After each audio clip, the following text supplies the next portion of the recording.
Okay. in aid of legislation? Yes po. Yes, sir. Nakalagay po doon na witnesses lang po ang ino-oath. Sabi niyo po ngayon sa amin, resource persons kami.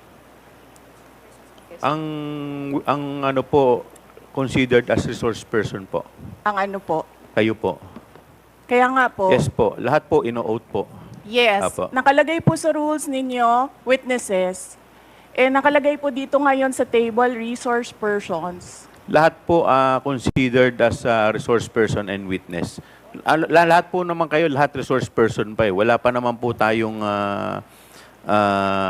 tinatawag na, lahat po considered as resource person pa lang po. Right. Opo. Ang nasa rules ninyo, witnesses lang po ang nag-o-oath.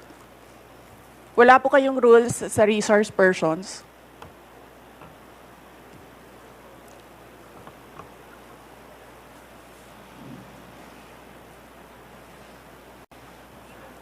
Ma'am, ano lang po yun eh. Yung term lang po yun eh. Pero considered as a resource person din po kayo eh. Yes, sir. Opo. Resource persons nga po Kayo nakalagay witness dito. din po at saka resource person po. Hindi niyo po sinabi na witness ako. Sinabi niyo po dito ngayon, resource persons. Ang nakalagay po sa rules ninyo, witness. Comsec, ano po yung pinadala po ninyo? Yun pong rules in aid of legislation.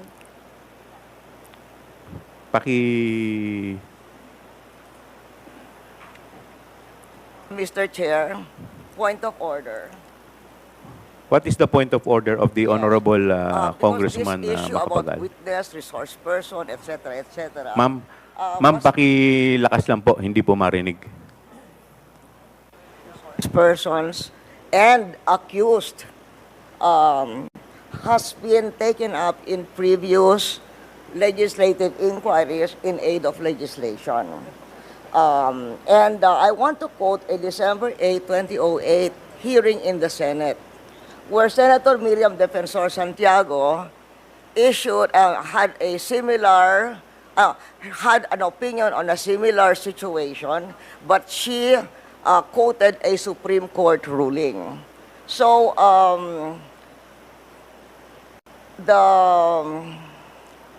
the Constitution provides that no person shall be compelled to be a witness against himself. The Supreme Court has repeatedly emphasized that there is a difference between a mere witness and the accused.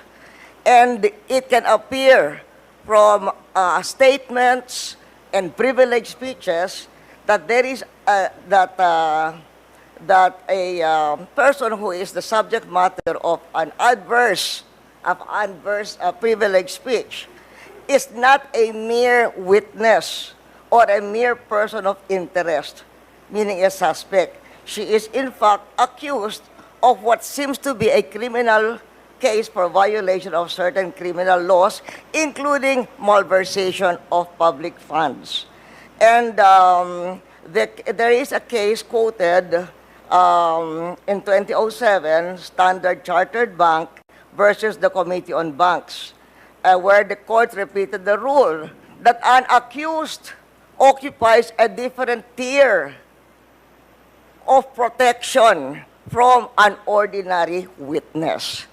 So, the court said, Supreme Court said, whereas an ordinary witness may be compelled to take the witness stand and claim the privilege at each question requiring an incriminating answer is shot at him, an accused may altogether refuse to take the witness stand and refuse to answer any or all questions.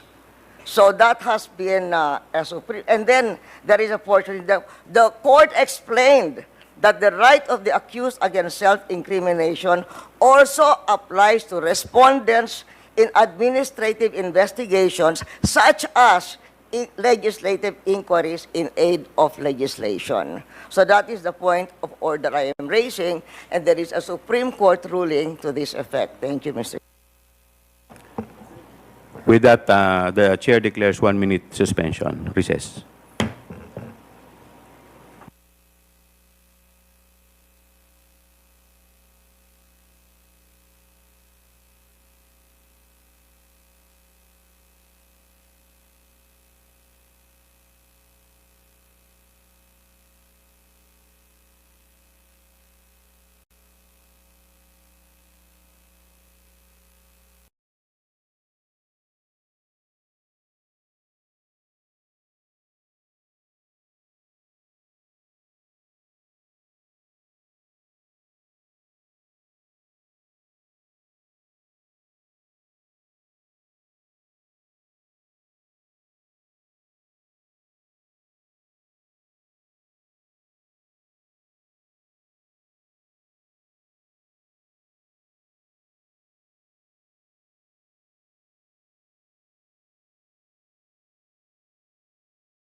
Madam Congresswoman Arroyo, may I know if may I be clarified if the tenor of your point of inquiry is referring to the sub judice case or rule? Referring to the sub judice case, but it is saying that when a witness, in fact, is in reality the accused.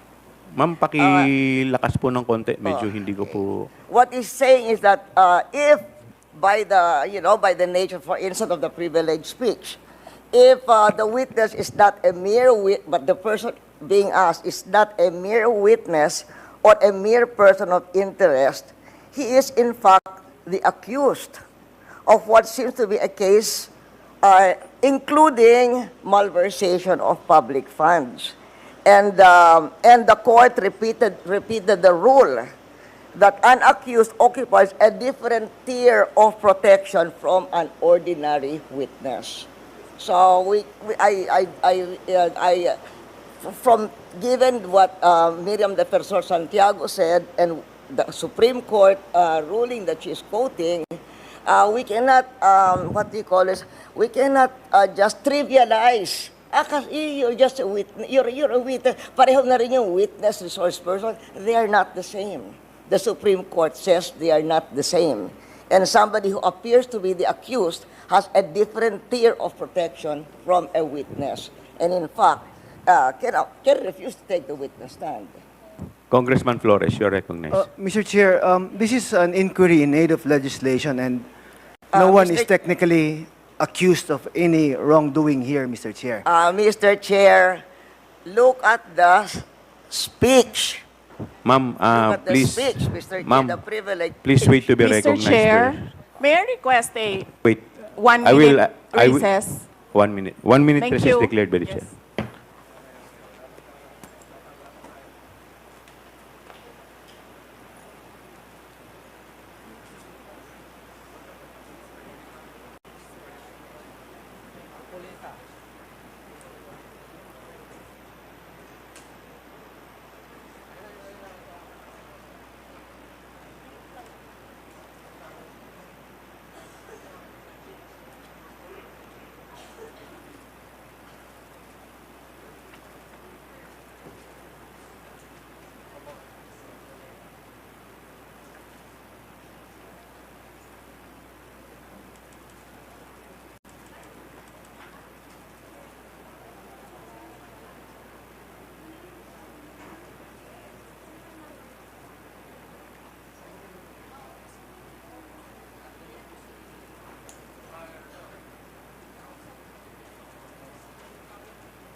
Mr. Chair, yes. Mr. Chair, Session resumes. Mr. Chair, may I speak? You will be given the opportunity later, Okay. Madam Vice President. In any event, the point of the Honorable Arroyo is well taken, but we will proceed to the oath taking. If the Vice President refuse to take her oath, we will respect that. In the meantime, Comsec, please proceed with the oath taking of the other witnesses. To all the other witnesses and or resource persons, please stand up and raise your right hand, inviting the DBM, the COA, and other staff from the Office of the Vice President, Your Honor. Okay. Please your right hand. Do you solemnly swear that the statements you will give before this committee shall be the truth, the whole truth, and nothing but the truth, so help you God? I do. The oath has been administered, Your Honor. Mr. Chairman, Mr. Yes, Chairman. Congressman Paduano. Of course, you have already ruled with regards to the point of the order being raised by the former president and now representative of Pampanga, Madam Gloria Macabagal Arroyo. But still, there is also a pending, supposedly a pending manifestation being made by the members of this committee with regards to the point of order that was raised. So I think, Mr. Chairman, we have to hear first, but of course you have already ruled, but we have to also to hear the manifestation of the members of this honorable committee. And in that case, you have already recognized the good Congressman Kit Flores. And I think it is just proper to recognize him once again. Thank you, Mr. Chairman. Thank you, Congressman Paduano. The Honorable Flores is recognized. Thank you, Mr. Chair. But I think the ruling was already made, Mr. Chair, and I will submit, Mr. Chair. Thank you, Congressman Paduano. We will now, let us also discuss the administrative matters. But before we proceed, the Chair would like to recognize the Honorable Bongalon of Ako Bicol, the Mr. Marvin Joshua Palitik of the Commission on Audit, State Auditor 3, Honorable Marlene Primicias Agabas, Deputy Majority Leader, 6th District, Pangasinan, the Honorable Marcoleta of Sagip,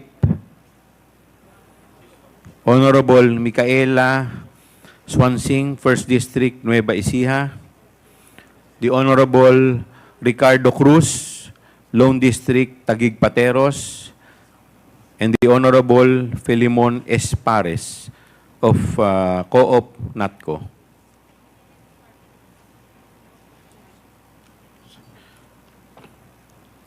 The COMSEC is directed to report to the committee who have invited and who have responded to the invitation. Thank you, Your Honor. We have invited the Office of the President through email sent last September 13, 2024. However, we were informed that they use a different extension for their electronic mail. And then the Chief of Staff, Attorney Zolaika Lopez, Ms. Winnie G. Diego, Chief Public Assistance Division, Attorney Rosaline Sanchez, Director for Administrative and Financial Services, and Mr. Norman B. Baloro, Director of Operations Office, to whom the Satellite Office's report replied yesterday that through their executive assistant, Nicole, that they will designate a representative from the central office. This is the same tenor of the replies from the satellite offices from Western Mindanao, Panay and Negros Islands, BARMM, Caraga, Cebu, Bohol, and Siquijor Satellite Office, as well as Pangasinan. May I also note, Your Honors, that the Pangasinan Satellite Office has read our letter invitation sent on September 13. They have read it on September 14, 2024, which was on a Saturday at 3:22 p.m. because the email sent by the Secretariat has a read receipt function, Your Honor. Moving on, this was the same tenor as well from the Davao Satellite Office, Cagayan Valley Satellite Office, Bicol, and Eastern Visayas Satellite Office. Meanwhile, Your Honor, for the Commission on Audit, we have sent an invitation to Chairperson Gamaliel Cordoba, and Director of Legal Affairs, Daryl H. Tonolete, to whom we have forwarded the letter to Chairperson Cordoba. Assistant Commissioner Martha Rosana Sese was also sent an invitation on September 13. All of the resource persons were sent invitations on September 13. Director for National Government Audit Sector Cluster, Sofia Hamhemora, Supervising Auditor Elvira De Vera, were sent invitations. However, there were no direct email confirmations, but they verbally confirmed their presence. Yes, they confirmed their presence of their representatives today.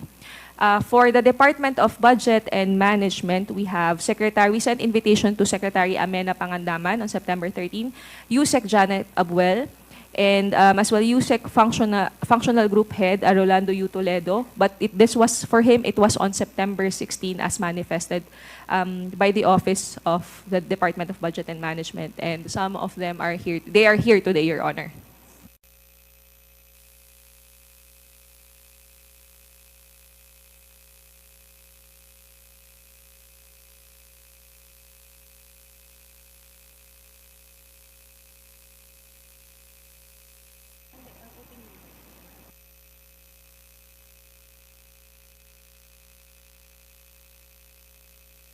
Diba?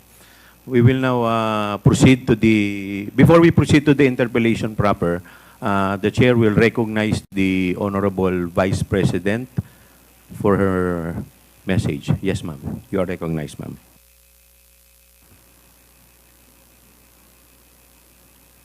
A message, sir, or my statement regarding the point of order?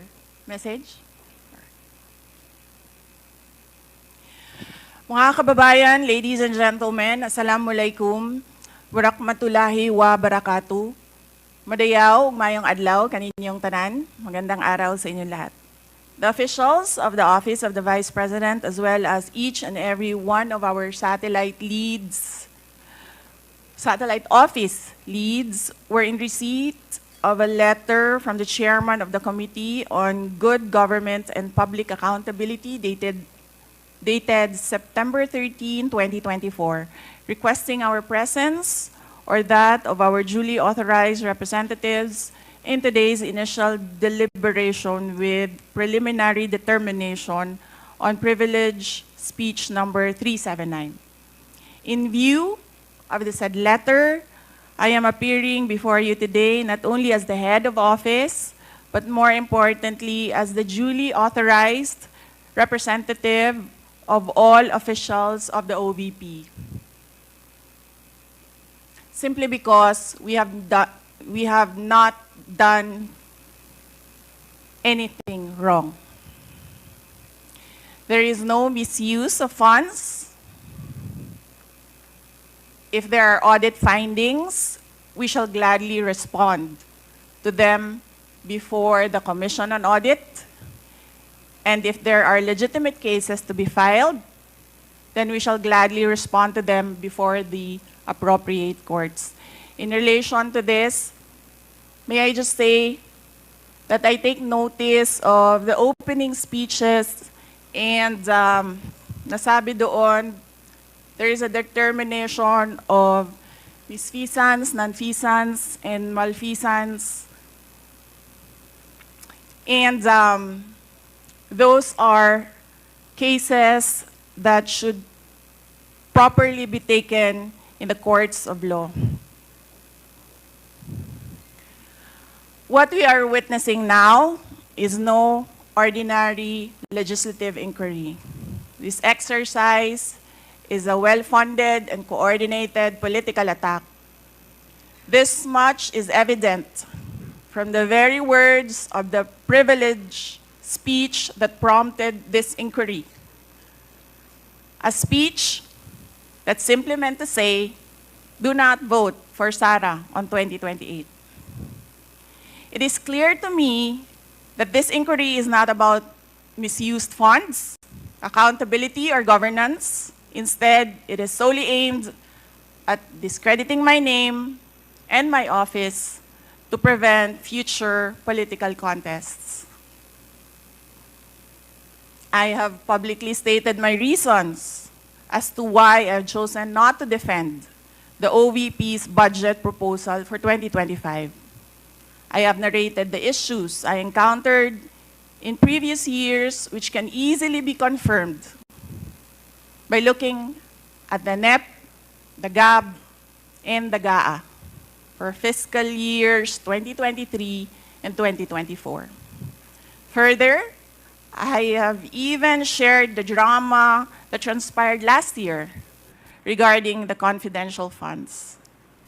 Hence, just as we have done last year, we again leave the 2025 OVP budget to the pleasure of Congressman Martin Romualdez. I am not asking for any special treatment, nor am I asking you to uphold any tradition. There is no disrespect. All I am saying is that you have the complete freedom to do whatever you wish with the OVP budget. If you feel that all the documentary submissions are not enough, then by all means, huwag kayo magbigay ng budget. Sa totoo lang, hindi naman ang budget ang punteriya ninyo. Dahil napakadali naman magtanggal ng budget. What you are trying to do is make a case for impeachment. Hindi naman ako kakandidato sa nalalapit na eleksyon. Hindi ako namumulitika. Ang ginagawa ko lamang ay ang pagtupad sa aking oath of office at campaign platforms na trabaho, edukasyon, at mapayapang pamumuhay. Sinabi ko na noon at ilang beses ko nang inulit na hindi ako ang problema ng bayan na ito. Ang totoong problema ng bayan ay kagutuman, kahirapan, iligal na droga, kriminalidad, terorismo, hindi na sapat na healthcare, kalidad ng edukasyon, kawalan ng plano ng infrastruktura para sa disasters, at marami pang iba. So, you may try to destroy me, you can skin me alive, and throw my ashes to the wind. But let it be known, you will find me unbowed. I will continue to serve the Filipino people no matter the personal cost or political intrigue. Having said that, I will not allow myself to be subjected to an inquiry based on an empty privilege speech, just so you can attack me and do indirectly what you failed to do directly during the budget hearings. I therefore request this committee to terminate this inquiry for its clear lack of any proposed legislation or substantive matter for discussion. Shukran.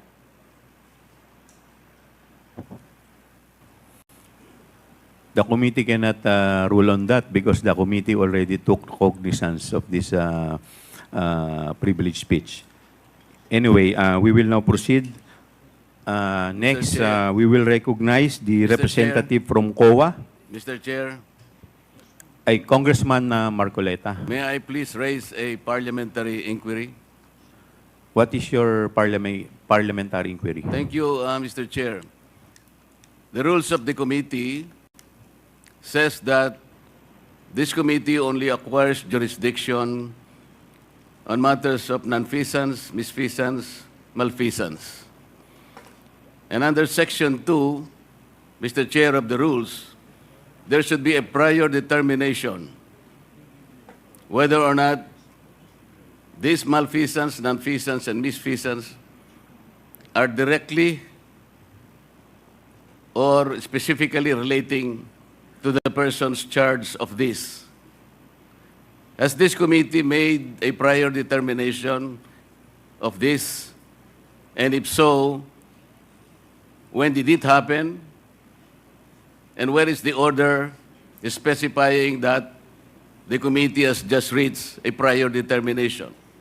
This is very important, Mr. Chair, because the rules also says that after determining or making a prior determination, this committee will set an order, and that is the only way that this committee acquire jurisdiction over the person's subject matter of this inquiry. And that particular order of prior determination will set out the parameters. If I can make a comparison, Mr. Chair, in regular court, it is called pre-trial order, where the parameters of the inquiry, the presentation of evidence or explanations or allegations are limited to that set of stipulation. So considering, Mr. Chair, and I assume that there is no prior determination, I do not think how we can start the meeting today because we are supposed to observe the rules. I am referring to Section 2 of the rules of this committee, Mr. Chair. Thank you. Thank you. To answer that, Congressman Marcoleta, we have already ruled on the preliminary determination a while ago. Medyo na-late na po kayo. Now, with respect to your inquiry that if we can proceed with this, considering that this is an investigation of malfeasance, misfeasance, and nonfeasance, let me walk you through